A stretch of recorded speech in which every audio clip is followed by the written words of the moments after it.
অনেক দিন ধরে ডালের পেঁয়াজু খেতে ইচ্ছা হচ্ছিল, তো যেই কথা সেই কাজ করে ফেললাম আজকে ডালের পেঁয়াজু। শুধু যে ডালের পেঁয়াজু করছি তা না, পেঁয়াজুর সাথে আর বাকি যে জিনিসগুলো যায়, পেঁয়াজুর সাথে আমার কেন জানি মনে হয় ডালটা খুব ভালো যায়।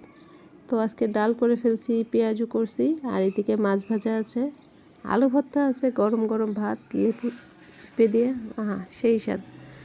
তো এই যে সুন্দরভাবে আগে প্লেটটা সাজিয়ে নিলাম, তারপরে চলেন আপনাদের সাথে রান্নাটা শেয়ার করি কিভাবে রান্না করলাম। এই যে ডালটা বাগার দিয়ে ফেলছি, ওই যেটা বললাম পেঁয়াজের সাথে ডালটা আমার খুব ভালো লাগে ডাল দিয়ে খেতে।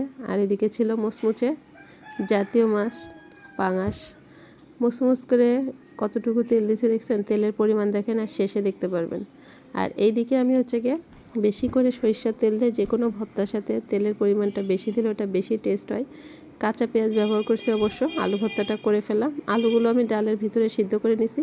আর এখন পেঁয়াজুটা ভাজবো। এই জায়গায় আমি চালের গুঁড়া দিছি, চালের গুঁড়া দিলে একটু মুচমুচে থাকে এবং অনেকক্ষণ থাকে। তো এই যে ছেড়ে দিলাম। যাই হোক, কে কে ডালের সাথে পেঁয়াজু দিয়ে খেতে পছন্দ করেন অবশ্যই কমেন্ট বক্সে জানাই যাবেন। আর ওই যে প্রথমে বললাম যে পাঙাশ মাছ মানে এমন একটা মাছ যে মাছের তেলে আপনি মাছ ভাজতে পারবেন। এই যে দেখছেন আমি কি পরিমাণ তেল দিয়েছিলাম আর এখান থেকে কী পরিমাণ তেল